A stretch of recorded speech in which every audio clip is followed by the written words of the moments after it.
music.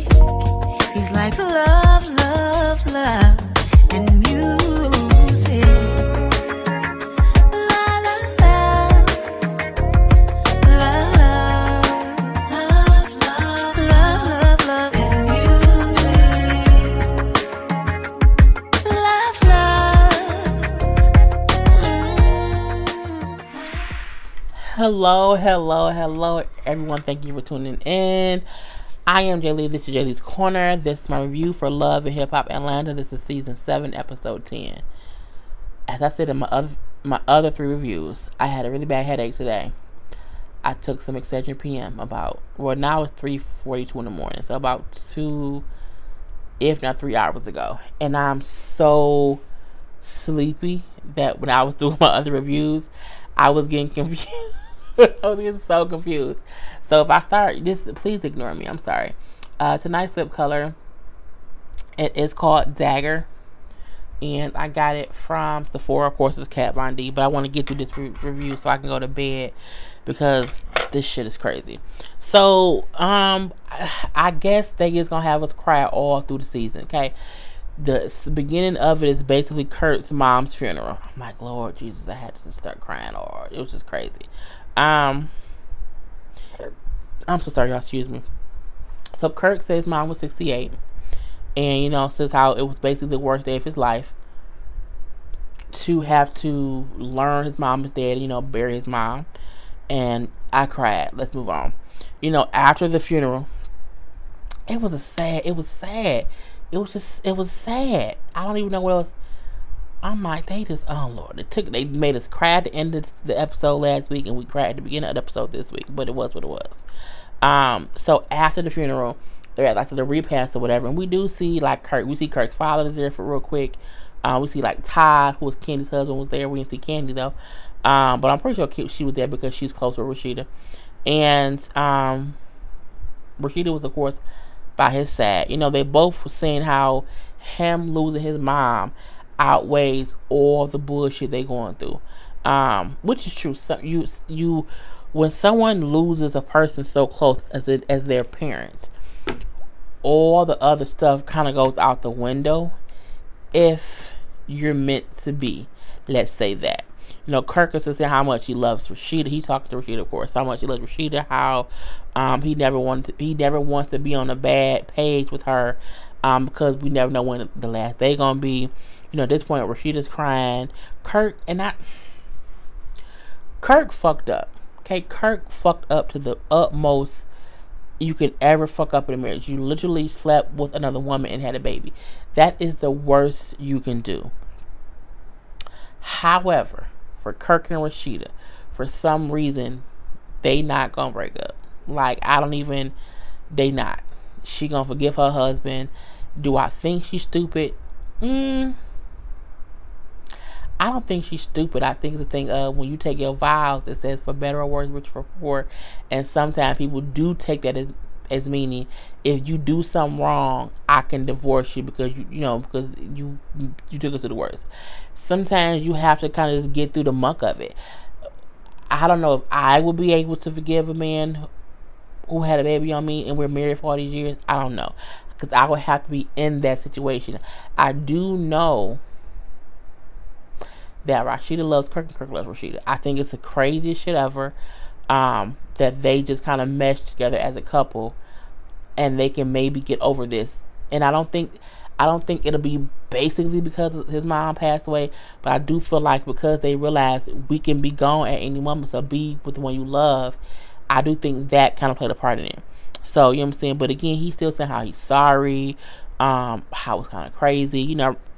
Even Rashida saying, I'm saying, I do love Kirk. I love Kirk for better or for worse. Again, them was her vows. And at the end of the day, it's their life to live. We can't really judge them. We can't, because I do. But yeah, it's a thing of seeing them both say, going through this, having you by my side, it just reminds me of how much I love you, how all this. He said, yeah, I know I fucked up really bad. He kind of, you can't stay mad at him forever if she gonna accept him. So I'm gonna move on from that. We do see later on how she's at her like little workout video thing or whatever that she's doing for her little body thing, And she's saying to Kirk in between things, oh yeah, I rented at least a space in Houston to open a store. And Kirk was like, what? You wasn't going to talk to me first? He said, well, no. She said, you planned this and then talk to me. So after the fact, so yeah, she said, plus, price is our money making machine. And you said, you need more money because you got more bills. Meaning, bitch, you got a whole new child. So we need this money. So shut it up and get it fixed and get it done. And he said, okay. So we see that whole thing. Keely going to see Bocce.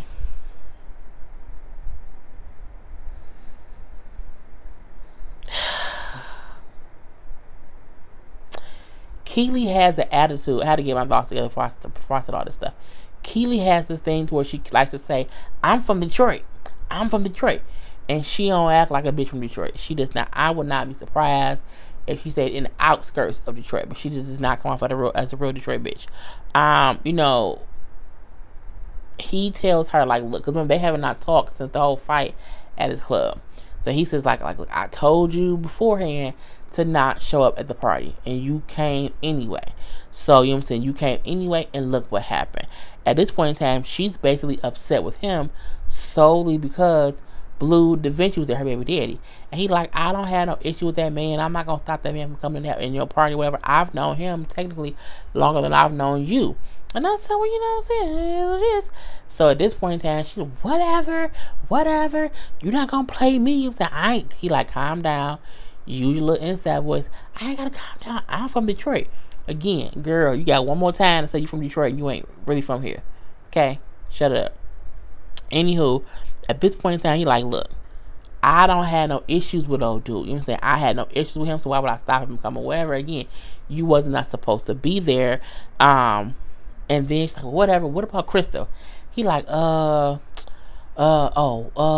yeah, she's the whatever. It was what it was. But I also feel like, because he did lie and say, no, he didn't lie. He said, per our last communication, we wasn't really walking with each other. So, you know what I'm saying? Whatever me and her got going on, it kind of does not matter.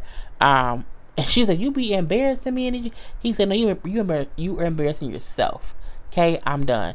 Well, whatever, I can leave. He said, you know what? It's a hole in that wall that you can walk through. I said, I have never heard someone say it's a hole in the wall, and they literally talking about a hole in the wall as in the door. I said, well, bitch. And she showed enough, walk right through it. So it's safe to say that they done it with. We see a little scene where Spice asked Erica Minute to come like down to the photo shoot or whatever. And, Tommy is MIA as usual. She is just...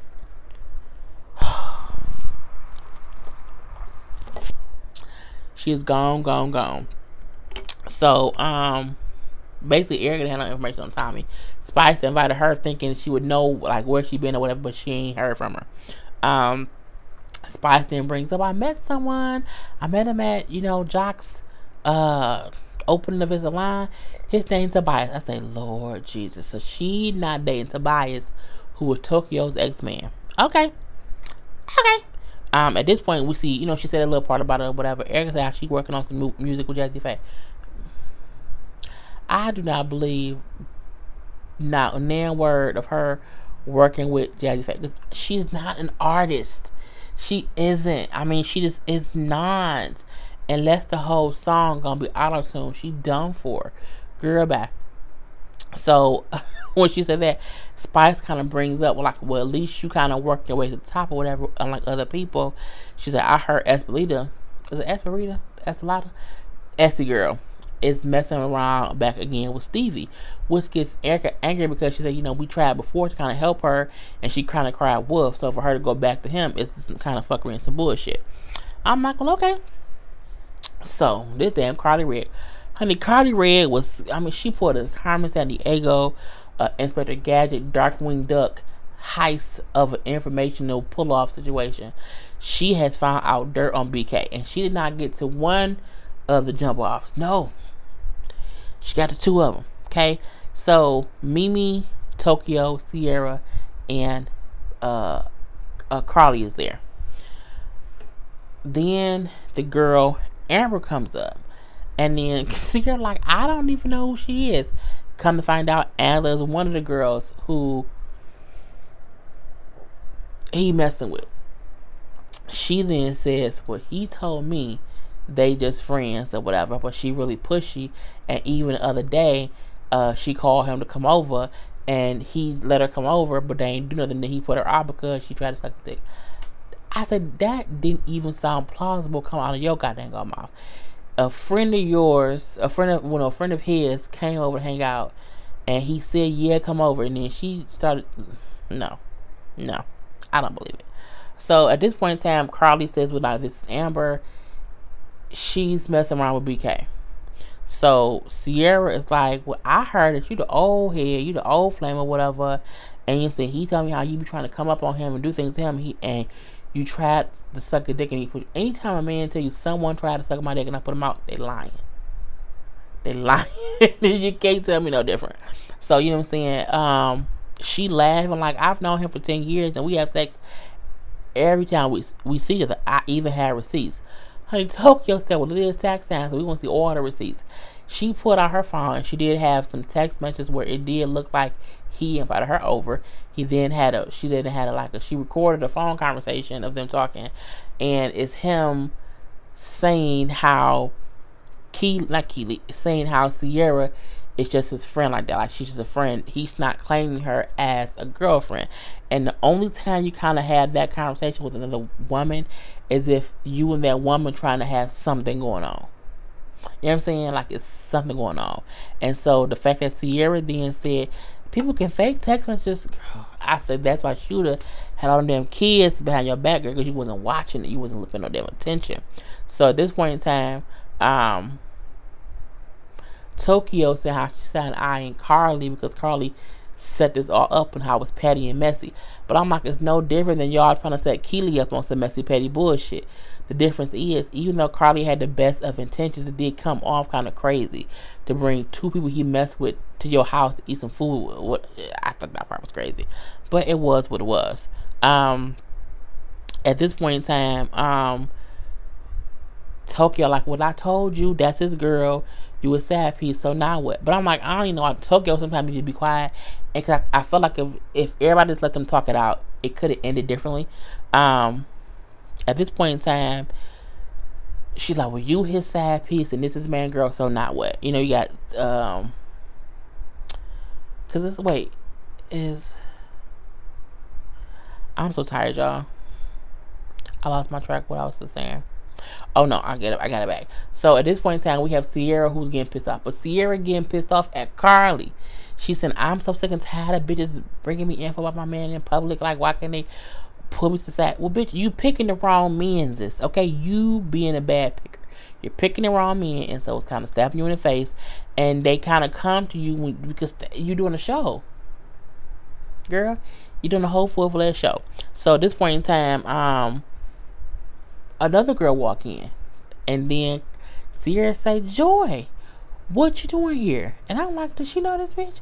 So Joy is one of her clients, so Sierra's confused, like, well, what did she have to do with this whole situation? Amber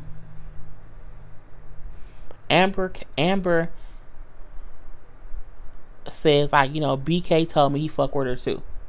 And she's like, well, who are you? She's like, well, I'm Amber, I'm his other. I don't shake hands. But again, she played that recording, and it's a recording of him saying, oh yeah, Joy, I messed with her too, or whatever. Meaning you doing some vile things. So she did have proof of it. She really, really did. But Sierra kind of wasn't. I think Sierra was so embarrassed that she just kind of wasn't listening to what was being said at all. Because she's like, you know what, I'm gonna go check with him and figure out what's really going on. He gonna lie like all men do, but you know, don't waste your breath. So at this point in time, Sierra, like, you know what I'm saying,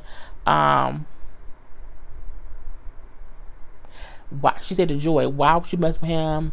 Well, she said she ain't messing with him because she's in post author stuff. She ain't messing with him. And then the girl said, well, actually, we need to talk. I said, bitch, your makeup person? I think it's like our eyelash and brow person or whatever. But she's like, you know what I'm saying, we need to talk or whatever. You know what I'm saying? It just kind of happened or whatever it is, what it is. But I'm like, girl, you wrong. Well, yeah, because, you know, when she said you seen us, or seen me at least, post pictures of us on my social media, so why wouldn't you say something? Like, well, you know, I just didn't say anything. Bad. At this point in time, You see Sierra, who's over it, so she's getting up to leave. You see basically Spice kind of following her. You see the girl who came late, Joy, getting crunk with Carly. And at some point in time, they tossed a drink at Carly. And Carly pissed off because none of the other ladies that she was there with kind of had her back. Well, girl, move on. Just don't do it anymore and keep it moving. Who cares? So at this point in time, everybody upset. Okay, everybody upset. Everybody fussing and fighting. I think the only one still seated was why do I think Felicia Rashad was sitting there? But it wasn't. It was Mimi. But Mimi was sitting there quiet as the damn church mouse, just not saying nothing. And she kind of just sat there. Even when the drinks were being thrown, she sat there because it kind of missed her. But I'm like, okay, girl, you got nothing else to do, so it is what it is. KK. I do not care about any stuff with KK. I don't care about any stuff with Mama D having a surgery. And those were the two things that we got from both of them. We see KK talking to Tierra like, I ain't seen King in 2 years. I want to see him. And they kind of button heads. We see that whole thing. We then see her invite Mama D down to some club that she says she set up. And there's some naked men, some little sexy food or whatever. But I'm like, I feel like Mama D and KK could have their own like little 30-minute show. I just wasn't here for this. Next, we see Sierra go see BK and tell him basically what she heard. I heard you fucking with some girl named Amber. I heard you fucking with some girl named Crystal. Like, what's going on? And he says, I told you about Amber. Like, she is a former. He didn't say girlfriend. He's like, she's a former person or whatever. And, you know what I'm saying? She just, whatever. He kind of played it to the left. Then she said, well, what about Joy? He got tongue-tied. Baby, he got so tongue-tied. Well, what had happened? You stole her, okay? Because at this point in time, you can't even tell. You can't tell Sierra about Joy, because Joy is your secret stolen chick on the side that you don't want nobody to know about. And he said, well, we did have relations or whatever. Well, you didn't tell me that. You didn't tell me that. You know what I'm saying? And plus, he then says, well, you know what? You was married and stuff, so I kind of didn't say anything. And the killing part about it is, she's still married. At the end of the day, Sierra's still married. So even if he is dating someone else, he lying about it. Because he did say, like, I didn't want to tell her about Joy, that me and her have hooked up since me and her have been in a relationship, was I don't want to ruin it. But when she see it on camera, she going to be pissed off still. So I think I hate when someone do that. Like, don't drag shit out for me to find out later when you know right now. So, because he decided, I want to like, because I want her or whatever. And I'm like, he lying right to her face, like straight to her face. He's just lying like, I love you, girl. I want to be with you, girl. It ain't nobody else, girl. And she falling for, I'm like, Lord Jesus, she falling for like a damn pregnant stripper. Anyway, you know what I'm saying? I feel a pregnant stripper, Lord Jesus. So, yeah, she fought for his bullshit because she said he loved her or whatever. It was just stupid in my personal opinion. Keely and Da Vinci. Blue Da Vinci went over to Keely's house to meet that baby, to meet his son, or to see his son again for the first time in like a year or whatever. I feel like they both need to stop rehashing what happened before. Stop trying to rehash why he left, how you felt when he left, what he said when he left, how long ago he left. Like, leave all of that as baggage at the baggage claim and just let it go. Okay, I think at this point in time, it should only about how can we move forward with you being a positive, consistent parent in this kid's life. And because when she brought up, like, yeah, I don't want him to grow up without his dad. Like, I remember my dad dying, and she said my dad, well, she knows her dad committed suicide, shot himself in the head with like a 45 or whatever. So she said, but she said, I can recall losing him and how hard it was to no longer have my father. I don't want my son to have that too. So again, I felt like it was a starting point of them being able to have positive communication, positive visits between Blue Da Vinci and the little boy. The little boy get there, and I tell you, the little boy was happy to see his daddy. Happy. And Blue was just as happy to see his son. So I do hope and pray they both can stay as mature as they are, and he will stay consistent and she will stay sane to help him visit his child. Let's just hope and pray that it was what it was, because I feel like they do need to put their son first, because that boy was so happy with his daddy, so happy, and I felt like Keely was happy seeing the scene too. And I'm so happy it's the end of it, Lord Jesus. I'm so damn tired. Erica goes sees Esperanza's lady girl. It's Estelita, right? I don't know. It's what it is. So she go to see Estelita. You can't tell me on God's green earth the song that she was dancing to was her song.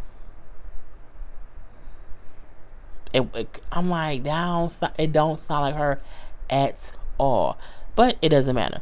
So Erica get there. She lets her finish rehearsing or whatever, and then she kind of just comes and talks to her and saying how because no, Estelita said yeah, we need like some little supplies or whatever. Not supplies, Lord Jesus. In my head, I was watching Transformers, and I started describing that. That's how tired I am. It's 4 o'clock in the morning. Anyhow, no. Esperanza, leader girl, says how Steven been putting in work, and that's all she's been focusing on lately. And then Erica said, well, I guess he have been putting in work if you fucking him. She didn't say fucking him, but she said you still messing with him or whatever. She says it's almost as if you're crying wolf or whatever, meaning you was crying inside, but oh my God, he flew me here and he tricked me to having sex with him, or not tricked me, because that's not the right word, but he kind of, we had sex, it was a one-time thing, but now you all up in that man's business. You're all up in it. You made it seem as if it was a business deal, but now they see, well, no, she really messing with him. So you crying wolf because you told us before how he was, it's like a user. Like he had just been using you. So he can't be using you if you are willingly doing things for him now. So girl, it is what it is. And what I did like was how Erica said, you know what I'm saying, you crying about him and no one is taking you serious. No one's taking you serious. Lord Jesus. No one is taking you serious. People out here looking at you like you're stupid. And I think they are. Because for one, we don't know who you are. We don't know your music at all. Do you even have an EP, an LP, a LPN, a CPN, RN, whatever, any kind of disc out? I don't think you do, to my knowledge. If someone says he does, what am I talking about? He's Stevie J, or even the girl Esperita girl. But there is no music to be put out, so it is what it is. And she like, I'm not stupid. You know what I'm saying? I'm focusing on the music. Bullshit. Complete and utter bullshit. So I like how Erica told her, like, no one believes you. Like, no one's gonna believe you now if you say he using me, or he ain't doing A, he ain't doing B, he ain't doing C. They're gonna say, well, you was sleeping with that man, so that's on you. And it's kind of how the episode going off with her telling her, you know what I'm saying, you looking stupid, and it is what it is. So put your comments below. I'm so sorry. I'm so out of it. I know I probably confused some things. Blame my heart, not my heart. See, blame my head, not my heart. I'm finna go to sleep. Y'all will get these reviews when I get up in the morning. Peace.